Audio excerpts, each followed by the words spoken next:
Transmitting a new report of shouting, swearing, and flaring tensions within President Biden's re-election campaign over his plummeting poll numbers.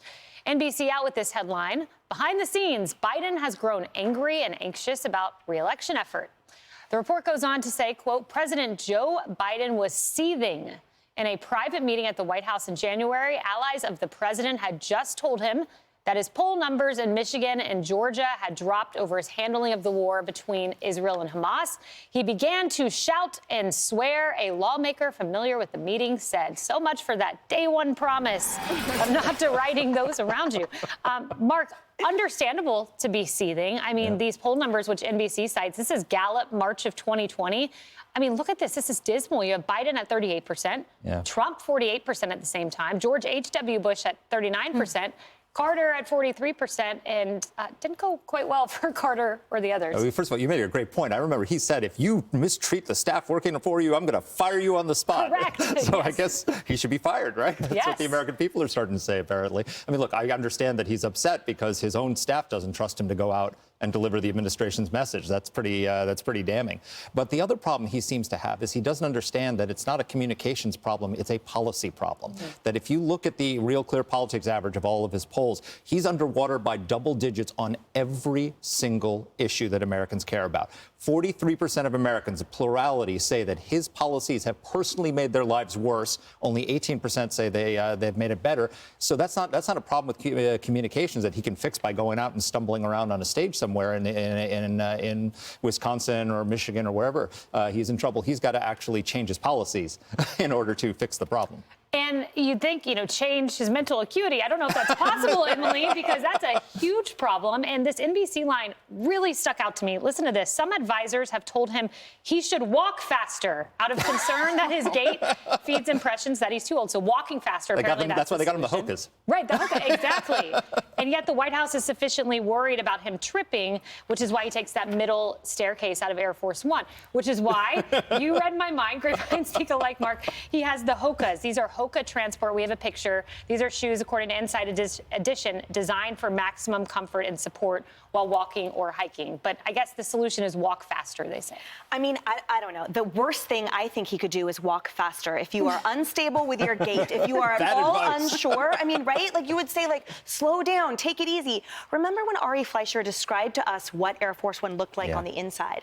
And that by rerouting the president through that middle staircase, what an incredible amount of added steps it is for him, all to give the impression, apparently, that he's actually just fine. I loved your point so much, Mark. It's like, seek God first, the blessings will follow. The whole point is, if he would just focus on his policies and on actually doing the job, maybe the poll numbers would follow. It's like doing a horrible job at work and being like, how did I get this bad review? How can I get a 5 points instead of 4? Just do your job, man. And everyone will respond. How about that? Try that for once. And no amount of shelling him in a protective cage or protective shoes or protective guidance will ameliorate or erase the fact that Americans are in a worse position now than they were before he started. Morgan, there's also this fascinating report in Axios, and it's about Biden's obsession with Barack Obama, and it's really interesting. They say President Biden doesn't speak frequently with Barack Obama, but behind closed doors, he talks about him a lot. Biden often measures himself against the man he served as vice president. Current and former aides say it's a complex relationship in which there is a rivalry, particularly on Biden's side. Obama would be jealous, Biden sometimes says, when speaking about a perceived accomplishment. But what was interesting is they say it's actually affected his policy decisions, like to withdraw from Afghanistan, which was devastating. So I hope this motive isn't driving bad decision making. That's a little weird, and also, also a little insecure, right? Yes. Like the gentleman doth protest too much. Listen, I like presidents who say things like the buck stops here, right? And ultimately, the American people didn't elect your staff. The American people elected you. And you are responsible for the policy decisions, for where this country is. And, you can put all the lipstick on a pig that you want, but the American people are the ones who see the trouble with walking, the trouble, it's not the speechwriter's fault, Mark, whenever you jumble the sentences.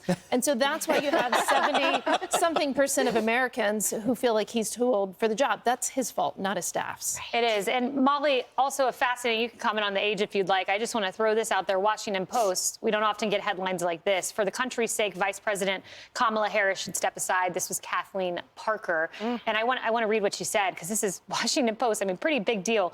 The Kamala conundrum comes down to this. She was picked because she was black and female, a combo tantamount to job security.